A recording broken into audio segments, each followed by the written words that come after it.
Hi students, welcome to Disha Hindi classes. आज हम इस वीडियो में कलम और तलवार नामक पद्यांश पढ़ेंगे। इसके कवि हैं रामधारी सिंह दिनकर जी। इनका रामधारी सिंह दिनकर का स्थान सर्वोच्च है। ये राष्ट्र कवि के रूप में भी विख्यात है। दिनकर जी का जन्म 1908 में बिहार के मुंगेर जिले में सिमरिया गांव में हुआ था। इन्होंने बीए की शिक्षा प्राप्त की। एक क्रमशः एक हाई स्कूल के प्रधानाध्यापक, बिहार सरकार के अधीन सब रजिस्टर, बिहार सरकार के प्रचार विभाग के उपनिदेशक, मुजफ्फरपुर के कॉलेज में हिंदी विभाग अध्यक्ष, राज्यसभा के सदस्य तथा भारत सरकार के हिंदी सलाहकार रह चुके हैं। प्रस्तुत रचना में दिनकर जी ने कलम और तलवार के महत्व का सुंदर वर्णन किया है। कलम और तलवार का समय और संदर्भ के अनुरूप प्रयोग करने का संदेश देकर पाठक को तर्कबद्ध मतलब सोचने के ढंग से चिंतन करने का, सोच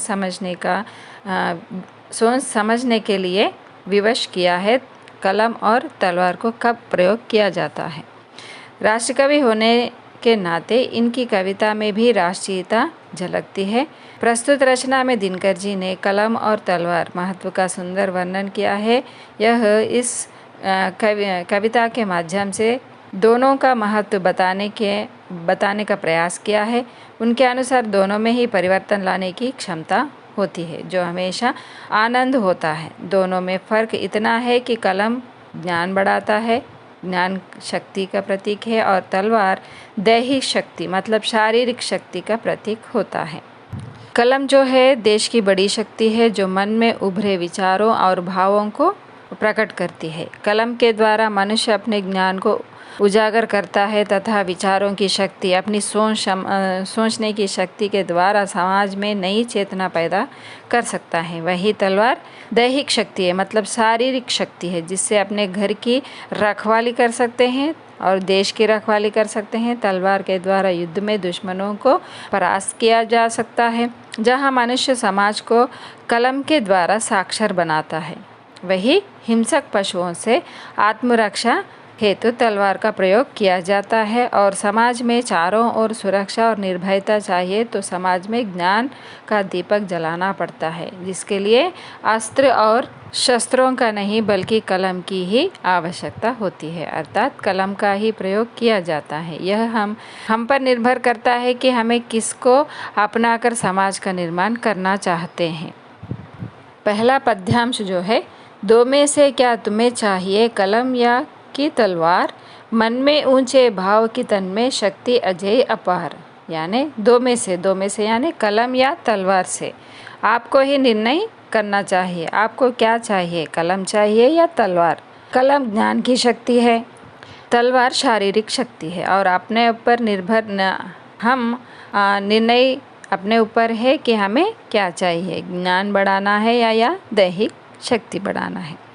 दूसरा है, अंधकक्ष में बैठे रचोगे ऊंचे मीठे गान, या तलवार पकड़ जीतोगे बाहर जा मैदान। यानी इस पंक्ति में क्या समझाया गया है, कलम और तलवार दोनों में ही शक्ति है। कलम हमारी बुद्धि को और हमारे ज्ञान को प्रकट करता है, तलवार अपनी देह शक्ति को। दोनों से ही युद्ध की जा सकती है, फिर भी कलम में तलवार से ज़्यादा शक्ति है। इसलिए कलम से समाज में छाए अंधकार को भी दूर कर सकते हैं और ज्ञान रूपी दीपक के द्वारा प्रकाश फैला सकते हैं। कलम हाथ में तो एक बंद कक्ष से भी मधुर संगीत की रचना की जा सकती है। जैसे कि संगीतकार कैसे गाते हैं, जो राइटर लिखता है उसी से, कलम से ही। अतः कवि कहते हैं कि नवयुवक, यह तुम पर, हम पर मतलब आप पर निर्भर करता है कि तुम्हें बंद कमरे में बैठकर मधुर संगीत की रचना करनी है या फिर हाथ में तलवार पकड़कर जंग लड़ने की तैयारी करनी चाहिए। तीसरा पद्यांश, जला ज्ञान का दीपक सिर्फ फैलाओगे उजियाली, अथवा उठा कृपाण करोगे घर की भी रखवाली। मतलब इस कलम से लोग तो उसके द्वारा ज्ञान का दीप जलाएंगे, सबके हृदय में ज्ञान रूपी उजाला फैलाएंगे, अथवा तलवार हाथों में थमाकर हम देश की रखवाली कर सकते हैं। चाहे कलम हो या तलवार, दोनों ही देश की रक्षा के लिए आवश्यक है। चौथा, कलम देश की बड़ी शक्ति है, भाव जगाने वाली, दिल ही नहीं दिमागों में भी आग लगाने वाली। यानी कलम देश की बड़ी शक्ति है और लोगों के दिल में ही नहीं दिमागों में विचारों के आग लगाकर ज्ञान रूपी अंगारों को पैदा कर सकती है। अतः कलम के द्वारा देश की जनता के हृदय में उन्नत भाव जगा सकते हैं तथा ये अपने माध्यम से मतलब अपने लिखावट से दिल ही नहीं दिमागों में भी ज्ञान रूपी आग की बत्ती जलाने वाली वह हथियार है। वह क्या है? कलम। पैदा करती कलम विचारों के जलते अंगारे और प्रज्वलित प्राण देश क्या कभी मरेगा मारे। मतलब यहाँ पर कवि इस पंक्तियों में क्या कहते हैं कि छोटी सी कलम में इतनी शक्ति होती है जो लोगों के दिल में ही नहीं दिमागों में भी फैल जाता है और उनके विचारों में आग लगाकर जलते अंगारे पैदा करती है। अतः कलम देश की बड़ी शक्ति है, देश की प्राण भी है। छठवां, लहू गर्म रखने को रखो मन में उज्ज्वलित विचार, हिंस जीव से बचने को चाहिए किंतु तलवार। हमें इस पंक्तियों में कवि क्या कहते हैं कि इतनी शक्ति होती है, कलम में इतनी शक्ति होती है कि लोगों के हृदय में ज्ञान रूपी दीपक जलाकर उनमें नई उमंग मतलब जोश पैदा कर सकता है।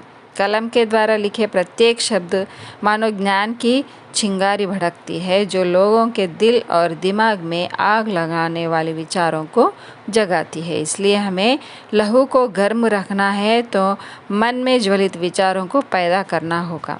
वही हिंसक पशुओं से जैसे कि क्रूर जानवरों से बचने के लिए हम क्या उपयोग करते हैं? तलवार उठाना पड़ेगा। अर्थात कलम और तलवार दोनों भी अपने अपने समय में प्रयोग होता है।